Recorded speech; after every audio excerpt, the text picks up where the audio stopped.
Pero anong sabi ng Lord in Genesis 3:15? Sabi niya sa serpent, nagkamali ka, akala mo, kaya mong sirain sila? Darating ang panahon, yung offspring ng babaeng ito, he will crush your offspring. A prophecy almost at the very beginning that tells us, ito ang mangyayari. And Jesus actually fulfilled it. Diba? Tinupad ni Jesus Christ. It is a comfort for us na hindi natatapos sa pagdating ni Jesus Christ yung work o yung trabaho o yung plano ng Lord para ibalik sa Kanya yung Kanyang pinakamagandang nilikha. Sino yon? Tayo. Yung pinaka-precious niya nilikha. In fact, hinayaan niya lumipas lang ang maraming panahon para what? Para i-gather muli ang mga taong talagang nararapat para sa Kanya. And when Jesus returns, eto na yun. Yun na talaga.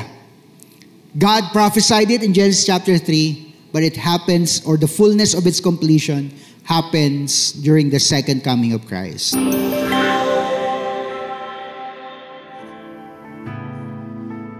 Thank you for the cross, Lord. Thank you for the price you paid, bearing all my sin and shame. In love you came and gave amazing grace.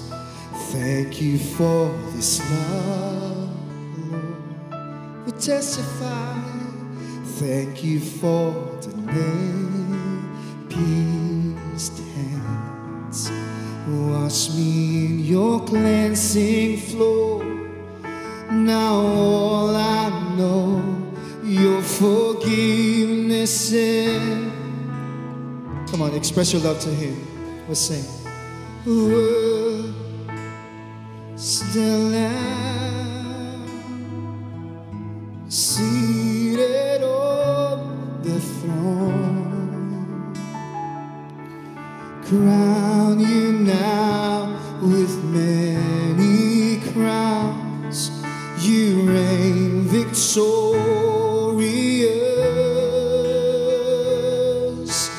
High and lifted up, Jesus, Son of God,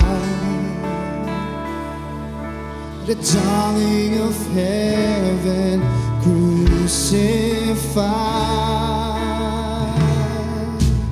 Worthy is the Lamb, worthy is the Lamb. Listen. Thank you for the cross, Lord. Thank you for the price you paid, bearing all my sin and shame. Your love it came and gave amazing grace. Thank you for this love, Lord. Thank you for the nail-pierced hands. Wash me in your cleansing flow. Now all I know, you're forgiven. Come on, lift up your holy hands, sing it. Let's give all the glory. Worthy is the Lamb, seated on the throne. Crown you now with many crowns.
Come on, everybody in this room, lift up your hands. Come on, let's sing this for the last time. Worthy is seated the throne, crying out with many crowns. You reign.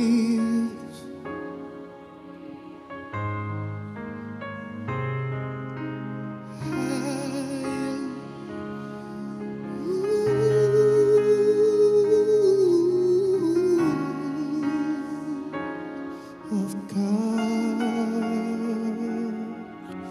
the darling of heaven, crucified. Worthy is the Lamb, worthy is the Lamb.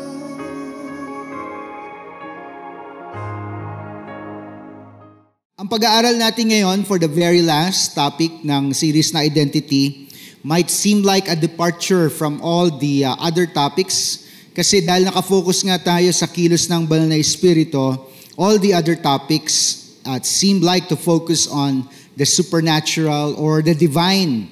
So ngayon naman, itong pinaka-last topic natin ay nakafocus naman sa, I can't say an event, but it focuses on the things that will happen as part of the timeline of human history.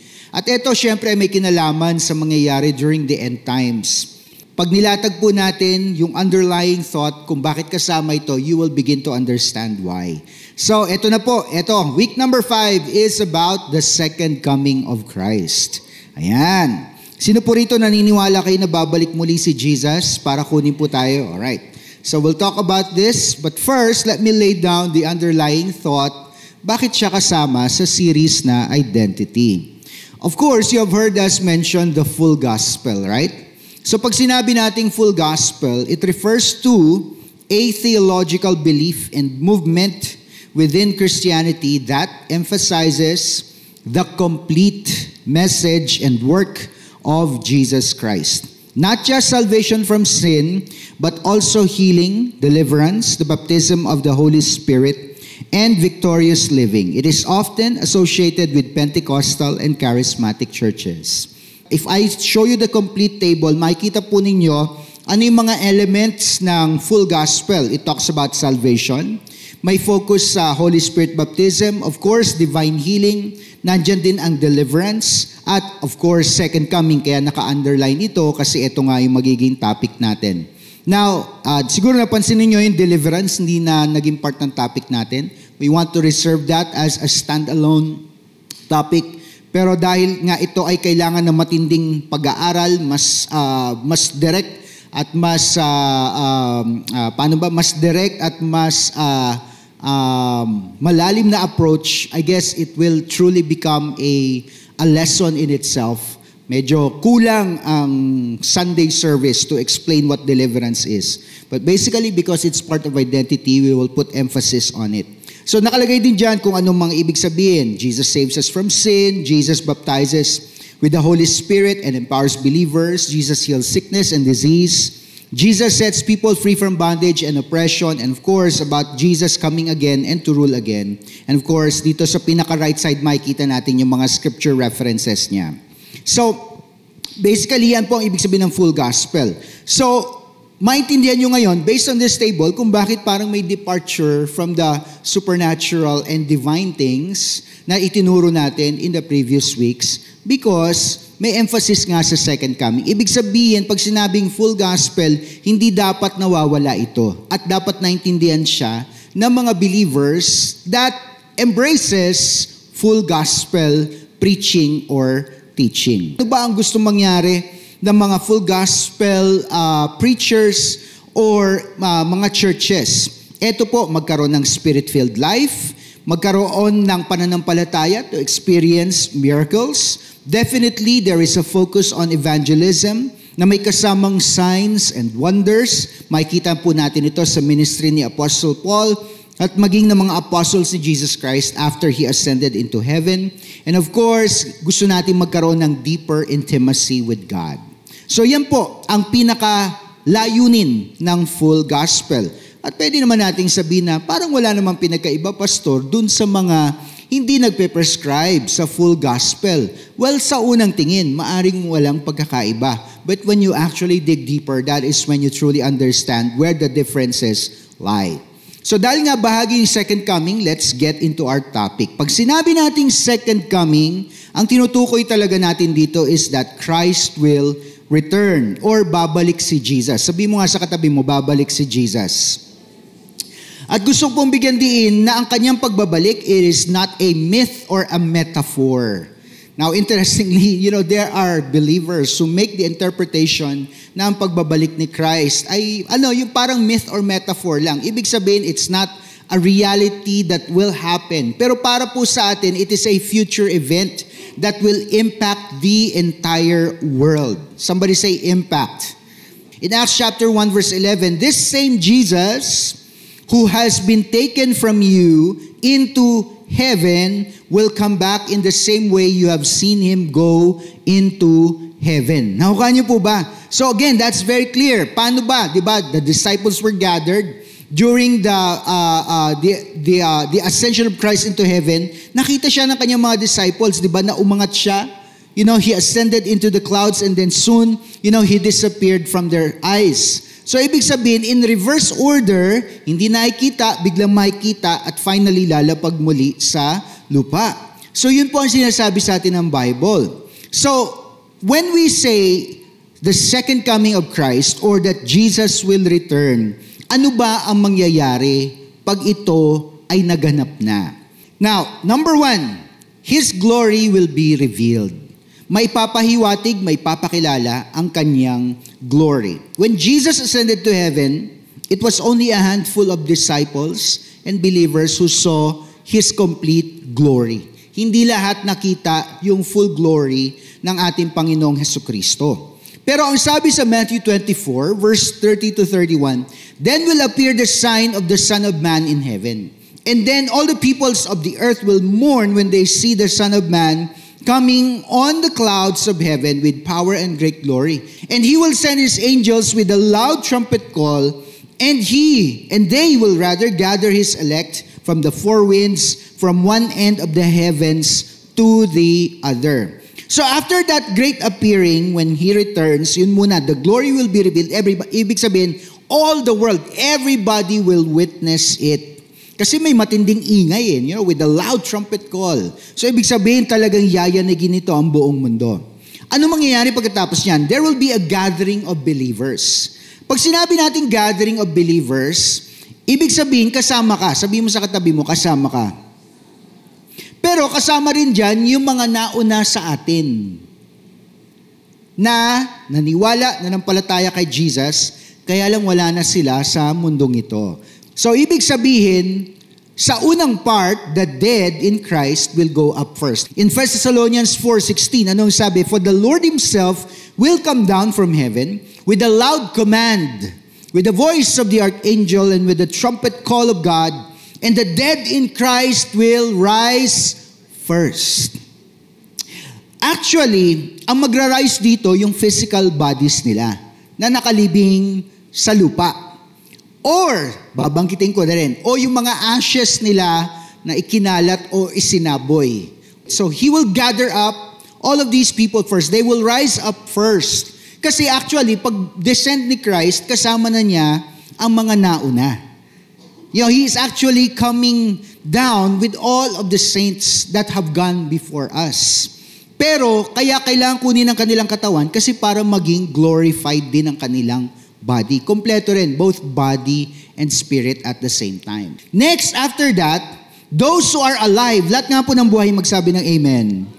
Those who are alive in Christ will be caught up. Sabi mo sa katabi mo, kasunod tayo. Diba? Verse 17, after that, we who are still alive and are left will be caught up. I underline that because bibigyan ko siya ng emphasis later on.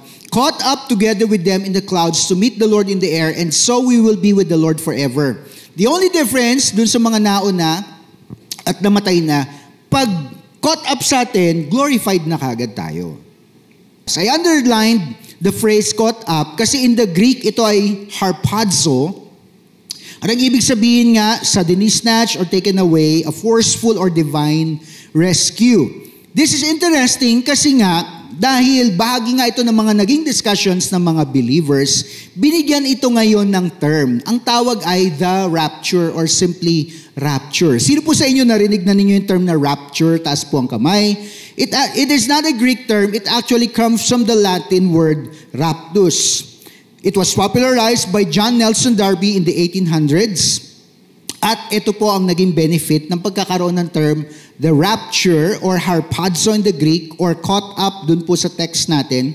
The term helped clarify discussions about end time timelines, especially in dispensational theology. Now, binanggit ko po kanina, bagamat meron tayong nakikitang pagkakasunod-sunod, we are not exactly sure of the chronology of things. Kasi may nagsasabi po, based on their interpretation of the Bible, magkakaroon muna ng rapture, ibig sabihin ma-usher in yung time o yung period ng second coming ni Christ, darating muna yung rapture bago yung tribulation. And when you look at the Bible, when you read about tribulation, nakakatakot, di po ba? Kung saan may mga matitinding suffering, may matinding alam mo yung mangyayari even for believers. So may nagsasabing, hindi natin mararanasan yon. Yung mga tao nagsasabing hindi natin maranasan yon, pre-tribulation ang paniniwala nila about the being caught up, harpazo, and the rapture. May nagsasabi naman that tribulation is 7 years, 3.5 years will come to pass, and then saka yung rapture. Pero may nagsasabi naman, makukompleto yung buong 7 years, saka pala magkakaroon ng rapture. Yung mga post-tribulation naman. So, pre-tribulation, mid-tribulation, post-tribulation. Tanungin mo lang yung katabi mo, kahit di niya naintindihan, ikaw, saan mo gusto? Sa umpisa, sa gitna, o sa dulo? That in itself is a matter of deep discussion. Alam mo yun, minsan nga pinagtatalunan pa. Pero para po sa akin, makikita natin mamaya, hindi yun ang pinaka-importante. Ang pinaka-importante dito ay handa tayo. After that, will be the first judgment. Somebody say first judgment. Oh, grabe, pag narinig may term na judgment, matatakot ka, di ba? Grabe, judgment. Ang first judgment is also called the judgment seat of Christ. At para po ito, specifically, nakita ninyo in open and closed parentheses, ay for believers. So para sa atin, mga mananampalataya. It is also called Bema judgment or judgment of rewards. So basically, for genuine followers of Christ, haharap tayo sa isang judgment. Pero hindi tayo judge for salvation. Ito ay judgment for rewards. So in the first judgment, 2 Corinthians 5:10, anong sabi? For we must all, lahat, appear before the judgment seat of Christ, so that each of us may receive what is due us for the things done while in the body, whether good or bad. Pero ano pa yung mga ideas?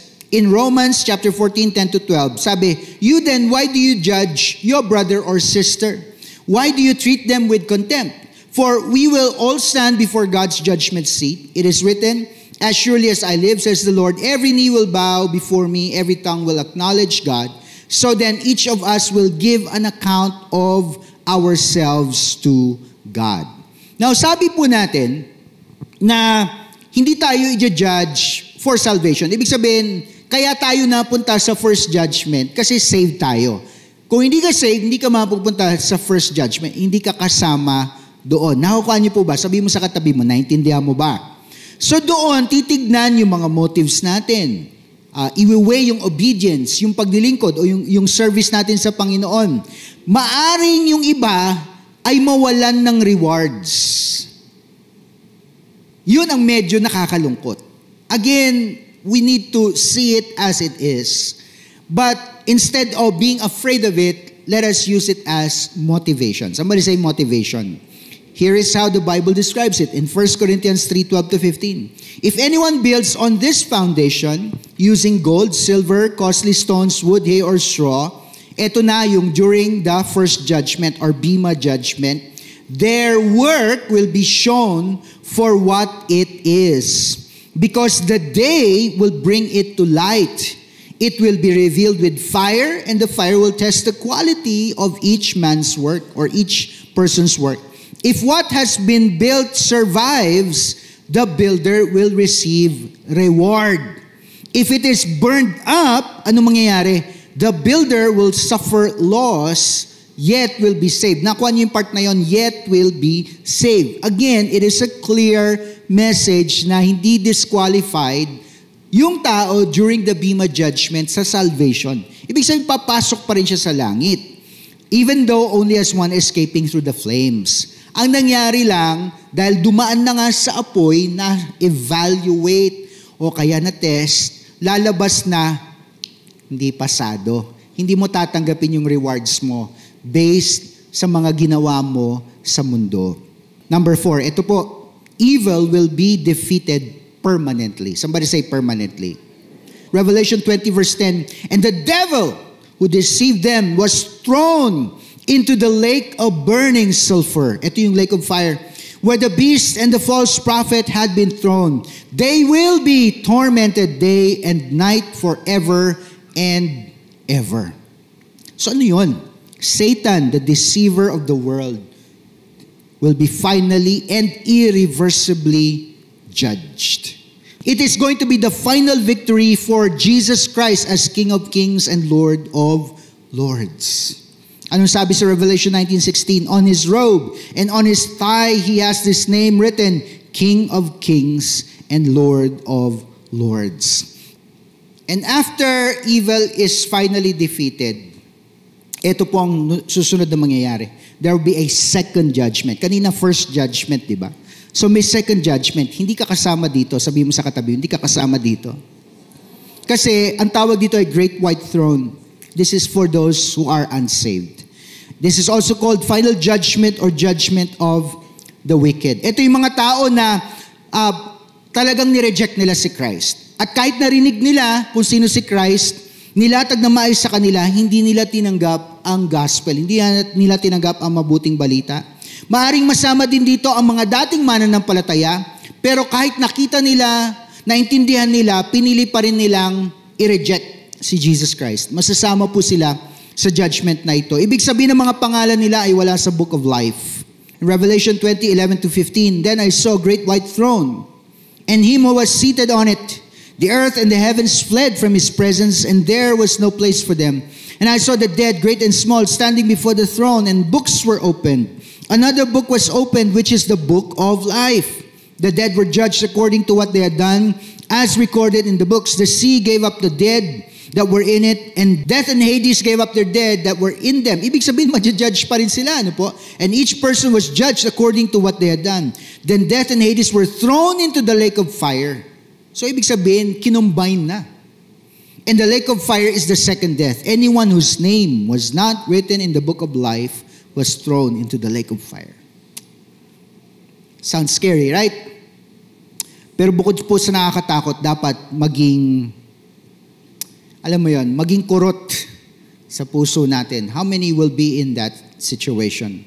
How many are actually in Hades right now? Because they rejected Jesus Christ. Sabi nga sa John 5:28-29, do not be amazed at this, for a time is coming when all who are in their graves will hear his voice and come out. Those who have done what is good will rise to live.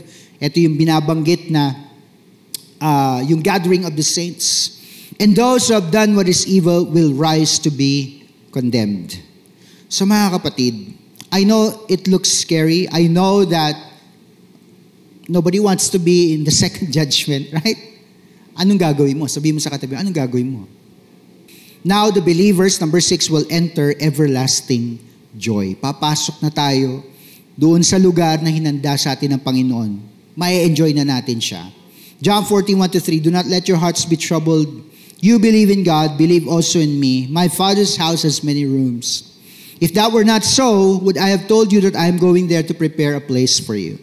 And if I go and prepare a place for you, I will come back and take you to be with me, that you also may be where I am. At the return of Christ, those who have repented of their sins, placed their faith in Jesus, and remained faithful to the end will be welcomed into the eternal joy and presence of God. This is the final reward for every true believer. A life beyond sorrow, death, or pain in perfect fellowship with God. Kaya tignan mo ang sabi sa 2 Peter 1:10-11. Therefore, my brothers and sisters, make every effort to confirm your calling and election. For if you do these things, you will never stumble, and you will receive a rich welcome into the eternal kingdom of our Lord and Savior, Jesus Christ. So in a nutshell, pag sinabi nating everlasting joy, it means eternal life in God's presence, fulfillment of every longing, restoration of all things. And you know what restoration of all things really mean? Kung paano tayo, bago nag-fall si Adam and Eve, yun yung pinaka-perfect na condition ng tao. We will be restored to that state and everything that went with it during that time. Ibig sabihin, wala pang defilement ng kasalanan. Grabe, mangyayari ulit. There will be perfect love, perfect peace, and purpose. No more sin. Can you imagine that? Wala ka ng temptation na maranasan. Praise the Lord, di ba? No more pain and no more sorrow. And lastly, there will be joy that never fades or ends. Hindi ka na matutulog kasi every time, you look around, the glory of God is there. His presence is there to fill all of heaven. Psalm 16 verse 11, you will show me the path of life. In your presence is fullness of joy. At your right hand are pleasures forevermore. Sino pong may gusto niyan? Taas nga po ang kamay. Here's our conclusion. A conclusion to our series as well. The second coming of Christ is both a comfort and a challenge. Next, it comforts us that Jesus will return to set all things right. When you go back to the book of Revelation and study it, and just look at the book of Revelation and take it as it is, sabi mo, grabe, napaka, what would these things look like right now? Definitely, di ba? We will say, when John pictured, great insects flying and inflicting people with great pain, sabi natin, parang alam ko na kung ano yung describe niya ngayon. Helicopter yata yun, mga lumilipad, o kaya mga fighter jets. Di ba? We see it differently now. If you look at Revelation and we say, grabe, ang tindi. But you'll have a greater appreciation of what God has done when you actually go back to the very beginning. When everything was good, when nothing was wrong.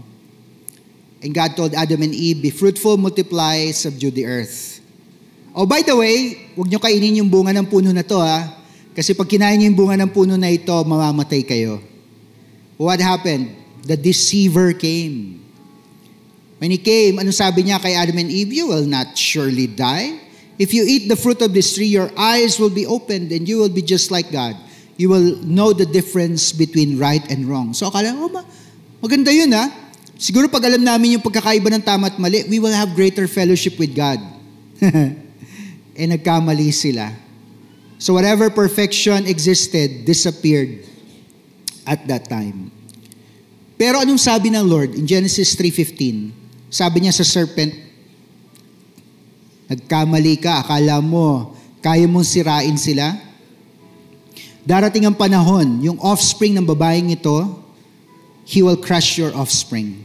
A prophecy almost at the very beginning that tells us, ito ang mangyayari. And Jesus actually fulfilled it. Diba? Tinupad ni Jesus Christ. It is a comfort for us na hindi natatapos sa pagdating ni Jesus Christ yung work o yung trabaho o yung plano ng Lord para ibalik sa Kanya yung Kanyang pinakamagandang nilikha. Sino yun? Tayo. Yung pinaka-precious niya nilikha. In fact, hinayaan niya lumipas lang ang maraming panahon para what? Para i-gather muli ang mga taong talagang nararapat para sa Kanya. And when Jesus returns, eto na yun. Yun na talaga. God prophesied it in Genesis chapter 3, but it happens, or the fullness of its completion happens during the second coming of Christ. And lastly, it challenges us to live holy lives. Next, to share the gospel urgently and to stay faithful until the end. Sabi mo nga sa katabi mo, kaya mo. Kaya mo, kapatid. Wala nang imposible sa Diyos. Kung di natin kaya, magtiwala tayo sa ating Panginoon. So today, the challenge is simple. Unang-una, kung meron tayong dapat ayusin sa buhay natin, ayusin natin ngayon. Pangalawa, mabagabag tayo sa mga tao na hindi nakakilala kay Jesus. We pass by them every day. We see them every day at work. We encounter them on regular basis. Anong gagawin mo? Dapat, manalangin tayo, Lord, always give me the opportunity to share the good news. Not everyone will receive. Pero you know what the Bible says? And this gospel of the kingdom will be preached to the whole world. And then the end will come. Alam nga naman yung preaching ay limited lang sa ilang mga tao. Hindi po pwede. Everybody, all believers should be declaring God's word. So bow your heads right now. Let us pray.